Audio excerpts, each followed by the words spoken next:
Hey guys, today's story is about an OP that got kicked out after 2 sessions.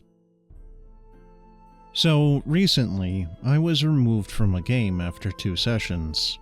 I, like many, would agree that, yeah, it was all my fault. But, I just can't stop thinking about the circumstances and the reasons for why I was removed. And I don't want to bother another group that I play with by asking what they think on the situation. Really, I just want validation and a more detailed reason as to if I was truly at fault for everything, or if I was just with the wrong group of people. Of course, this is from my side of the story, and I'll try to tell it as unbiased as possible, but both sides of the story are always important. So, to preface, I was a part of a Dragon of Icespire Peak game that collapsed after 2 sessions due to scheduling issues from everyone. The DM had a homebrew game that he was running on Sundays, and he offered me a spot in this campaign. He said that they've been missing a player for quite some time, and that he would like to have 5 players again. I agreed and, with his help, came up with a character and backstory. I made a half-elf trickery domain cleric, since for quite some good time, I've been wanting to play something a bit different to my usual lawful good characters. And I can never seem to play a cleric past 2 sessions, as every campaign that I've been in one where I've made a cleric, they fizzled out extremely quickly. My cleric was a spy who worshipped Yoon, and they were a part of this group that would collect information and spy on nobles for contracts. Knowledge was everything to my cleric, so they kept their cards close and rarely showed their true emotions. So they came across as confident and witty. Now, this campaign had been going on for about a year before I came in, and I wasn't really given any world lore by the DM, so I was a bit worried about my character fitting in. I'm not one for making edgy or super out-there characters, especially since I was already going a bit out of my normal with a character who was actually selfish, and not a martyr type of character. So the DM said that the party was currently in a prison type of area in the underworld. No big deal. I came up with a reason for why my character would be there, and I was all slated for the first session. The people involved were the DM, myself as a cleric, the sorcerer who was a tiefling draconic sorcerer, the fighter who was a mute Kalashtar fighter, the barbarian who was a dragonborn, and then you had the bard who was a half-orc lore bard. The party left off at the start of a beholder fight. It took some time, but they did manage to kill it, and they gathered some loot, did some stuff, and decided to free the prisoners. Enter scene with my character. The party eventually came across my character chained up.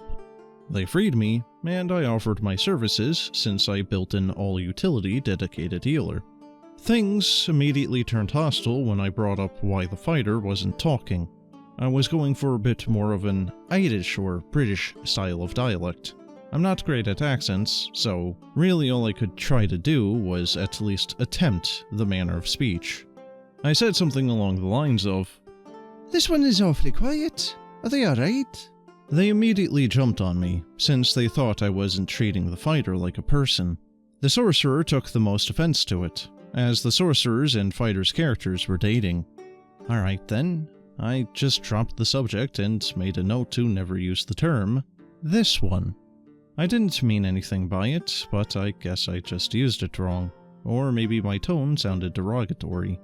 Oh well. I didn't want to cause any more conflict, so I changed the subject. We then discussed why each of us were in the prison to begin with, and after helping them free the other prisoners, it was time to leave. On our way out, we encountered a mind flayer who kept following us. We tried to shoot it and attack it with a spell, and we hit it with a sword, but all the attacks were stopped by some sort of invisible force field around it. No big issue, as I cast Dispel Magic, and we defeated it. I healed up the barbarian, and I assumed everything was cool with the group. Everyone was treating me normally, except for the sorcerer, so I attempted to make amends. I said, "We seem to be getting off on the wrong foot." I would hate to be at odds with allies, so let's start over. This was promptly met with a screw you. So, alright, maybe this is just their character. I don't know. This was my first session with these people, so I thought I'd give it some time. So, when we finally got into the city, and they got their reward, they got 10k gold and about 2k worth of diamonds. I said, I did make sure that no one died to that mind flayer, and made it so that we could all hit them. Those diamonds could be useful in case any of you die. They said that I didn't deserve anything since I didn't help fight the Beholder. Which, alright, fine, whatever. I wasn't there for the fight, so sure. They then proceeded to give all the diamonds to a DMPC, which, cool that they helped y'all out, but you could have kept some in case you died. The party decided to visit the fighter's sister, and the DM mentioned some very nice and lifelike statues in this building. My character from a major city decided to talk about a sculptor, and that this work looks similar. I wasn't really having fun, and I was hoping to start up a pleasant conversation with the group, but they ignored it and talked to the NPC. The NPC offered drinks and brought out a fancy wine. I decided to try again with the conversation and discuss the famous little wine from this one part of the continent. But again, no one bit. Alright, maybe that kind of conversation really isn't their speed. The session ended not too long after that, and that night, the DM approached me and said to bring up any important world-building lore to him before making a statement on it. I was a bit confused and asked what he was referring to. The DM was not a fan of me making up this one random sculptor and a wine brand. Okay, noted. This sucks since my character is a braggart, and is supposed to know a lot. This limits me quite a bit, but sure, I can work with it. The next session started up and the party decided to head to a nearby city because the sorcerer wanted to celebrate the fighter's birthday. Okay, cool. It's dope that the characters are this close. I'm into heavy roleplaying, so I'm into it. On the way, we came across an anthropomorphic rabbit, and I made an arcana check and the DM told us that it was an awakened rabbit. Cool. I love druids, and awaken is one of my favorite spells, but a little odd since they shouldn't walk and gesture like humans, but no big deal. Probably just DM flavor. So it asked us a bunch of questions, and this was perfect. I was literally made for this. So with the help of the bard and sorcerer, we explained a bunch of things to it. I answered its questions about human customs and such, and every time I said, It's a thing that humans do, or it's human traditions, the sorcerer was quick to let me know that none of us were humans.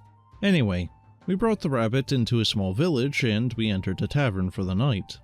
I decided to order rooms for the group, so I said to the barkeep, Hey, do you? How much do 4 rooms cost us? I have a name, and for you, 20 gold. Alright, sure. I could have worded that better. So I then asked their name, and the DM introduced the NPC, and still wasn't budging, so I just gave up and sat down. So the sorcerer got us rooms and we slept for the night. The next day, the party was stuck in town since a drunkard went missing. So we're the suspects since we were new. Cool.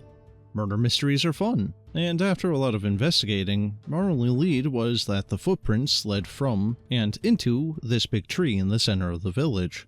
We don't really get any other leads, so I offered to use some of my spells to try to figure this out. The party didn't really agree, but we didn't really have a choice. So I cast Commune and got a bit of solid answers from Yoon, and a successful divine intervention. Still, that didn't really help us out, so we did a stakeout. We encountered the creature, and it was invisible, so the DM told us to roll initiative. I said, At least I have Loki creature up so I can help point out where it is. The DM said, Yeah, that doesn't really matter since you're rolling for initiative. Alright, I was just reassuring myself, but okay. So we got to fighting it, and the bard cast Hold Person. It succeeded, so the beast was paralyzed. I commend the bard to the awesome play since that really helped us out. I then mentioned that because of the amazing spell, I can knock quite a bit of health off it. The DM then told me to stop bragging about how strong my character was and stop gloating about what I'm going to do since it wasn't my turn. We eventually killed it, and it turned out to be the rabbit. Everyone was upset, understandably, since it was pretty adorable, but it had some pretty scary quirks. So the party decided to just get drunk. I saw this as the perfect opportunity to try and make amends again, since I helped defeat the creature. And I really don't like being the one that everyone hates, so I tried to strike up conversation with the bard and barbarian, and everything seemed cool with them. I then decided to approach the sorcerer and fighter, and I heard the sorcerer mention some weird behavior from the fighter, and this weird extra blimp from their head when sorcerer would cast detect thoughts. So, me being the cleric, I assumed I could offer to help out with this thing. Maybe greater restoration or something could help the fighter.